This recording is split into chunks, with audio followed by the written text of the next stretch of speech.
तर मग आम्ही सोडत नसतो त्याला. विनाश होईल त्याचा विनाश, आणि त्या विनाशात त्याची आहुती पडल. आहुती पडल. सखूची पडली होती की नाही आहुती, तशी आहुती पडल. त्या रावणाच्या खांबात आम्हीच विठ्ठलाला जिवंत चिणून ठेवला होता.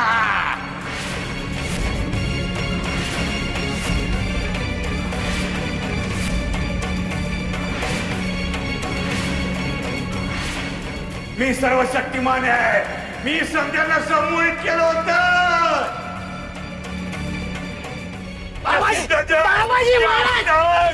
बाबाजी महाराज, बाबाजी महाराज शांत व्हा.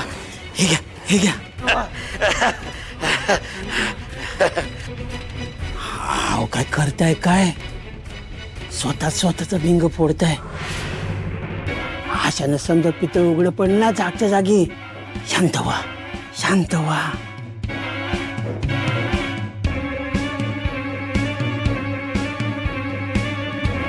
बाबाजी महाराज, म्हणजे शंभूला सांभाळायला तुळसाला इथे राहायला परवानगी आहे ना? सावकारांना ही इथे का हवी आहे? बाबाजी हकलत असतील तर हकलू दे ना. हा, गरज असेल तर वर ठेवून घ्या, पण तिला सांगा म्हणावं विठ्ठलाचं नाव तिच्या तोंडातून बाहेर यायला नाही पाहिजे.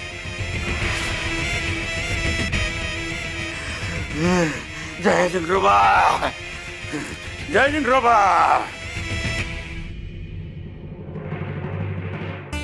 बाळा, येऊ मी? तुला इथे काही त्रास होतोय का? जिथे किंमत नाही ना तिथे सज्जन माणसांनी थांबू नये. हे बघ, तुला चांगली वागणूक मिळत नसेल तर तुझा हा आजोबा जिवंत आहे अजून. चल, येतेस का माझ्यासोबत? नाही, नको नको आजोबा. रमाई, जर तुळजा मावशी गेली तर मी पण तिच्या सोबत जाईन.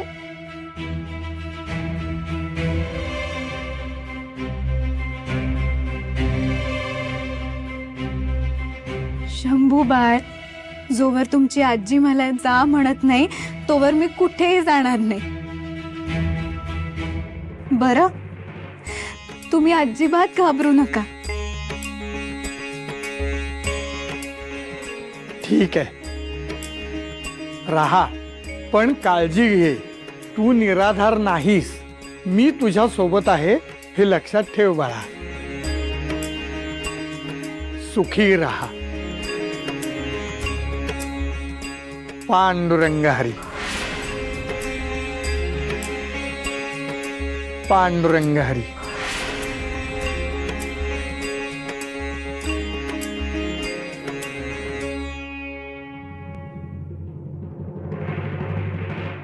इतकी कसली भुरळ घातलीस का तू सावकारांना तुळसा?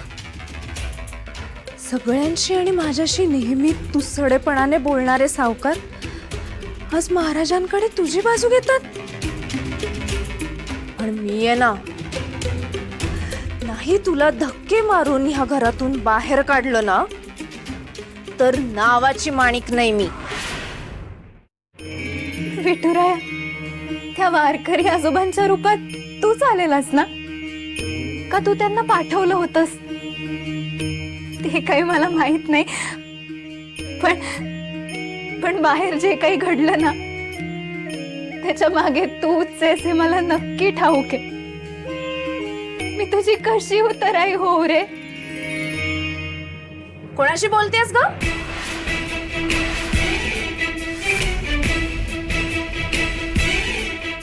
अहो, मी वस्तूंशी पशुपक्ष्यांशी बोलते. खोड लागलाय का तुला?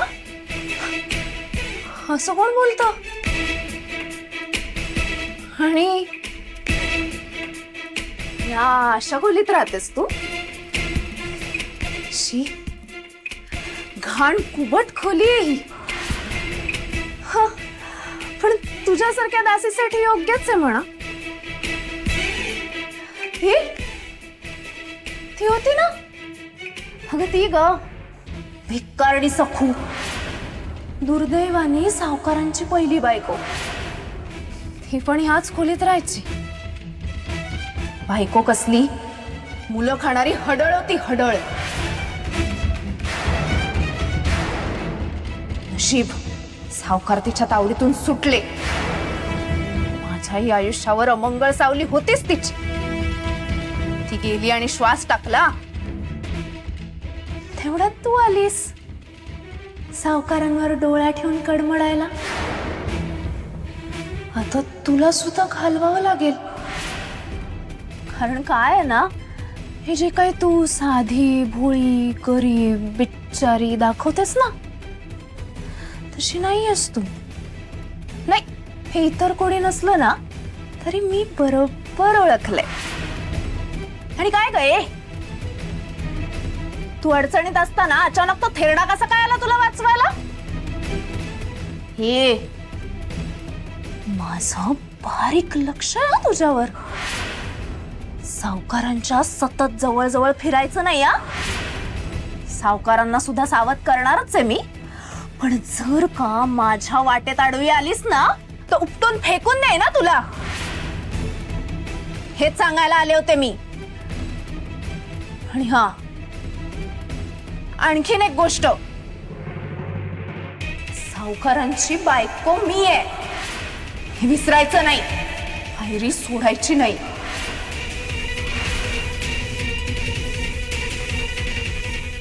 माणिकताई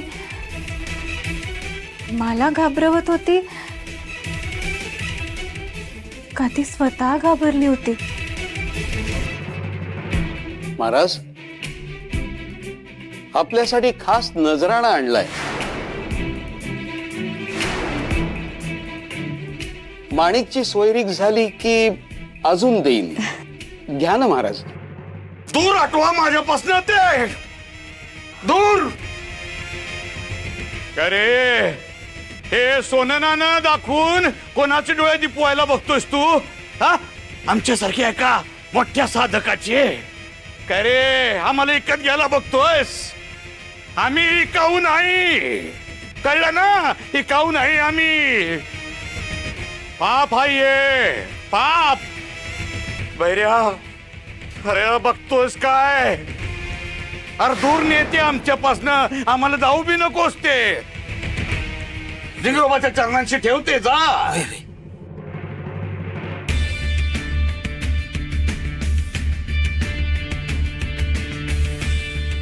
क्षमा महाराज, क्षमा. क्षमा करा महाराज.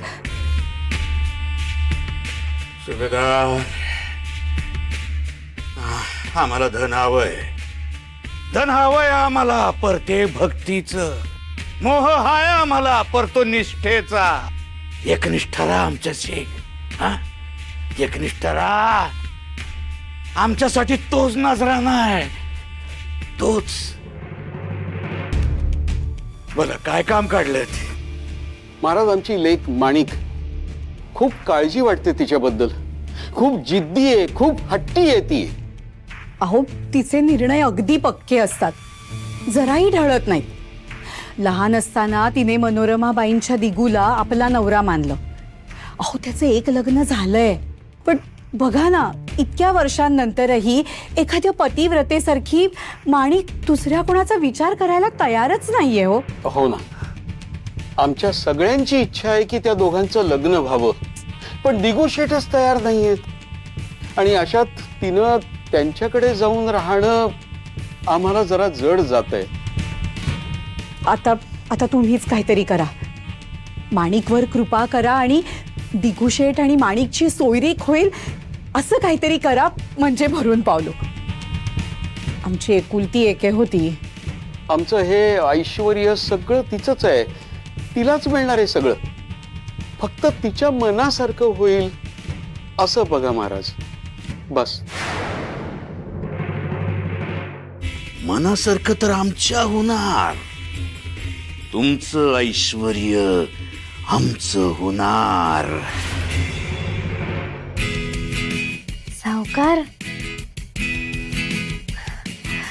लवंग वेलदोडा घ्या, मुखशुद्धीसाठी चांगलं असतं.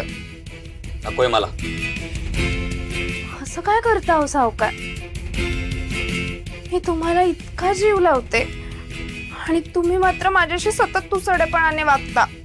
आणि तिच्याशी असं आहे तरी काय हो तिच्यात? बघितलं ना मी त्या दिवशी रात्री, काही पडत बिडत नव्हती ती, नाटकं करत होती आणि तुम्ही मात्र फसलात. आणि आज सुद्धा तेच. तुम्हीच बाबाजी महाराजांना विचारलं ना तिने या घरात राहिलेलं चालेल ना? मग शंभूला कोण सांभाळणार? मी त्याच्यासाठी विचारलं, माझ्यासाठी नाही. शंभू तिच्याशिवाय कोणाला ऐकत नाही, ठाऊक आहे ना तुला?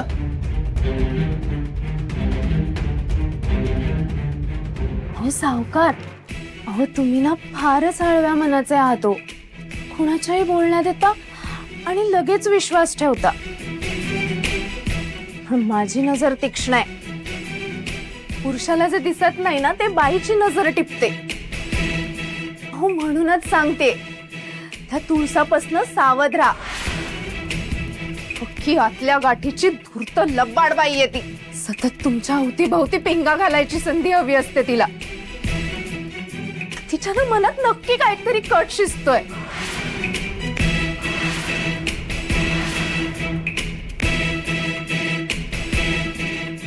अहो सावकार, असे रागवू नका हो. अहो मी तुमच्या काळजीपोटीच सांगतेय. नको सांगू, कारण मी काय करायचं, कसं वागायचं हे तू मला नाही सांगायचं. मला डोळे आहेत, बुद्धी आहे, समज आहे, आणि त्याही पेक्षा महत्वाचं, इथे पिढीवर येऊन चुगल्या कुटाळक्या करायच्या नाही. ही जागा त्यासाठी नाहीये. पण सावकार, माझं ऐकून घे, ही कामाची जागा आहे. आमचा चरितार्थ या पिढीवर चालतो. इथे मुद्दल, व्याज, कर्ज, देणे घेणे, हिशेब अशी कामं होतात. इथे येऊन माझे कान चावायचे नाही, मला त्यात रस नाही. तेव्हा तू निघ इथून.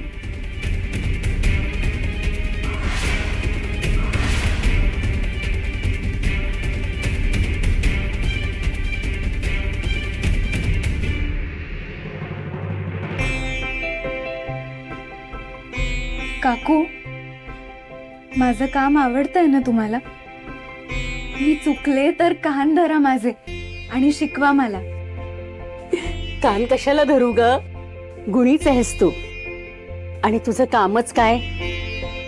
मला तू सुद्धा खूप खूप आवडतेस, आणि म्हणूनच बाबाजी महाराजांच्या समोर कधी न बोलणारी मी तुझ्या बाजूने बोललेच की नाही. कारण गुणाचीच आहेस तू. नाहीतर ती माणिक, आमच्या दिघूचं ना नशीबच वाईट आहे. पहिली बायको ती सखू, ती घराची घराण्याची नालस्ती करून गेली, आणि आता ही माणिक छातीवर येऊन बसलीये. आणि जाऊबाईंचं ना फक्त दिघूकडेच लक्ष आहे. अशा विनूकडे दुर्लक्ष होतंय ग त्यांचं. असा विनू किती गुणी आहे, साधा आहे, भोळा आहे. आता त्याचं पण लग्न व्हायला नको का ग? हो, व्हायलाच हवं. विनू शेठ मनाने खूप चांगले आहेत. आणि त्यांनाही खूप चांगली मुलगी मिळेल बघा. त्यांचं मन जपणारी, त्यांची काळजी घेणारी, त्यांचं कल्याण होईल, सुखी होत ते. अगं, माझ्या ना डोळ्यासमोर अशी एक चांगली मुलगी आहे. खरंच? कोण आहे ती मुलगी? मी ओळखते का तिला? कुठे असते ती? अगं, माझ्या समोरच तर आहे. अगं, ही काय? तूच ग तुळसा, तूच ग तुळसा.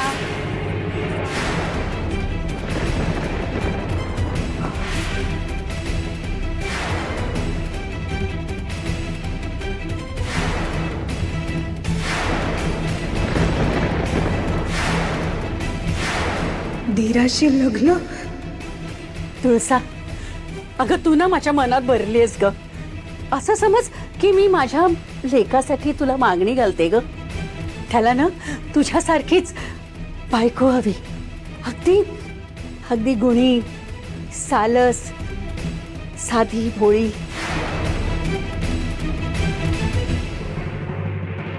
विठुराया, ही कुठली भयंकर कसोटी. विनू भाऊजी मला बाबासारखे, हा विचारही माझ्या मनाला शिवू शकत नाही. बिचाऱ्या काकू, त्यांना सत्य ठाऊकच नाहीये. पण जीवात जीव असेपर्यंत आणि पुढचे 7 जन्म मी नवरा म्हणून आहोंशिवाय कोणाचाच विचार करूच शकत नाही. विठुराया, नको रे अशी कसोटी घेऊ. काय ग तुळसे, मान काय खाली घालतेस आणि अशी लाजतेस काय? अगं कोंडळलीस का ग? आम्ही सुद्धा कधी काळी तरुण होतोच. हा, मी समजू शकते तुझ्या भावना. फारच नाजूक विषय हो हा. पण माझा विनू आहे ना, तो अगदी साधा भोळा आणि प्रामाणिक आहे. तुमचा जोडा ना अगदी शोभून दिसेल ग. आणि मला ना तू खूप आवडलीस. तुझ्यासारखी सून मला हवी होती ग. अगं किती गोरी मुरू झाली आहेस. बघू, नाचतेस की काय? हा, बघू बघू.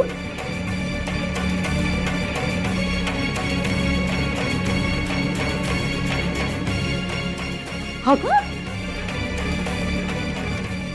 छान. माझी सून म्हणजे ना अगदी लाजाळूचं झाड आहे. कावऱ्या बावऱ्या हरिणीसारखी गत झाली तिची. असंच व्हायचं, अगदी शालीन.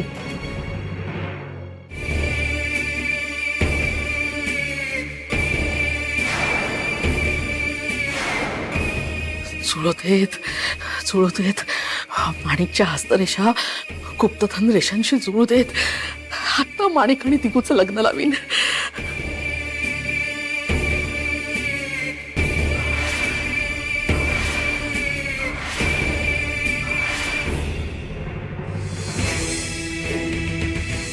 आपल्यासाठी खास नजराणा आणलाय. माणिकची सोयरीक झाली की अजून देईन. पण बाबाजी महाराज इतका वेळ आणि इतकं निरखून काय बघतायत? माणिक तर कुबेराची मुलगी आहे. तिच्या हस्तरेषा जुळायलाच हव्यात. पण इतका वेळ का लागतोय? आमच्या दिगूशी लगीन करायचा पक्का निर्धार केलाय म्हणे तुम्ही. हो, माझा निर्धार पूर्ण होणार ना बाबाजी महाराज. झिंगरोबाच्या दरबारात जो आला त्याची मनोकामना पूर्ण होणारच. फक्त मनात श्रद्धा हवी. आणि ती सिद्ध करण्यासाठी कसोटी द्यावी लागेल. काय पोरी, आहे का तयारी? कसोटी माणिकची? मला काय करावं लागेल बाबाजी महाराज? अहो पण बाबाजी महाराज, माणिक मग झिंगरोबा कसोटी घेणारच. त्यात जर यशस्वी झालं तर मनोकामना पूर्ण करणार. तर बर का माणिकताई, आता झिंगरोबा मोर डोळे मिटून बसायचं, ध्यान करायचं, म्हणायचं झिंगरोबा झिंगरोबा महागुरु झिंगरोबा. आणि डोळे मिटूनच असे अशी ओंजळ पुढं करायची. डोळे मिटून झिंगरोबाच्या माथ्यावरचं फूल जर का तुमच्या ओंजळीत पडलं तर मग समजायचं का झिंगरोबानं कौल दिला तुझ्या लग्नासाठी. दिगोशी तुझं लग्न होणार म्हणजे होणारच. त्यातले समधे अडथळे दूर होणार. बैरू, माणिकताईंना झिंगरोबा मोर बसू जा. माणिक, भक्तिभावानं जप कर. हा, उठ जा. या.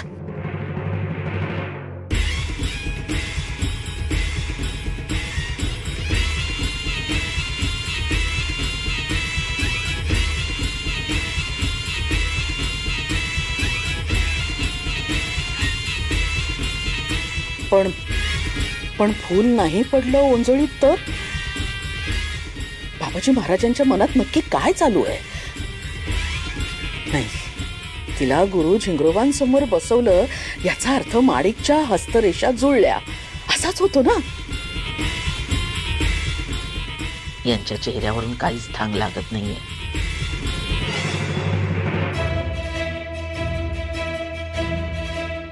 तुळसा मावशी तू आलीस, चल आपण खेळूया.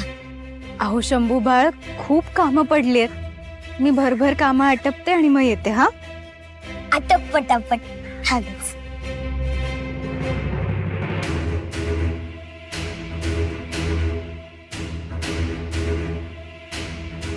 पोतं जड असेल ना, मी मदत करतो. नाही नाही नको. काय बोलताय? ऐकू येत नाहीये, पण गोडीने बोलताय. यांना सांगायला हवं, काही करायला हवी. अहो संकोच कशाला करता? फार जड आहे पोतं, मला मदत तरी करू दे. नाही नको. अहो फार जड आहे, तुम्ही कुठपर्यंत या. हो या ना, या. बघा कसे बोलतायत ते बघा. लक्ष्मी नारायणासारखा जोडा दिसतोय. हो काहीतरीच काय बोलते आहेस. बरं ठीक आहे, तुम्हीच करा, पण मला मदत तरी करू दे. तुम्ही एका बाजूने धरा, मी दुसरीकडनं धरतो, मग तर झालं.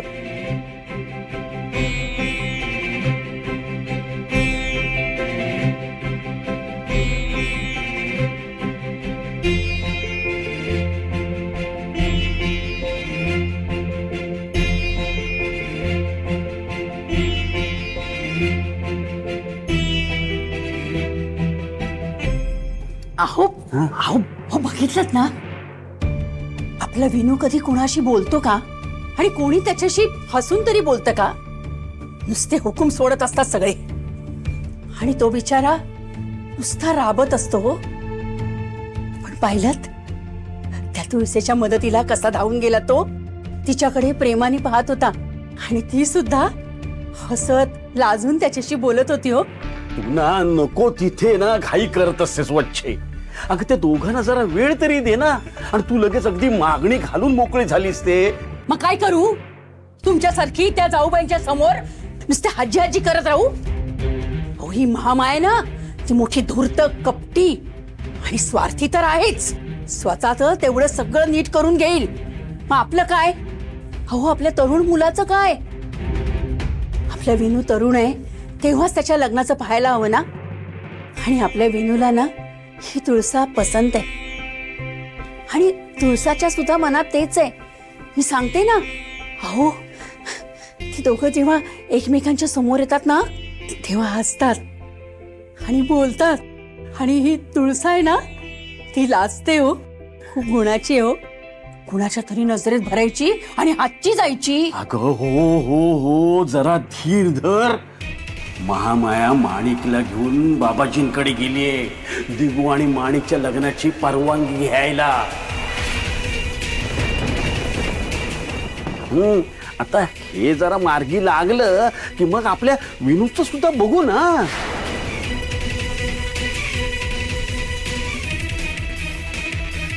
काय अहोंचं लग्न खरंच माणिक त्याशी होणार आहे?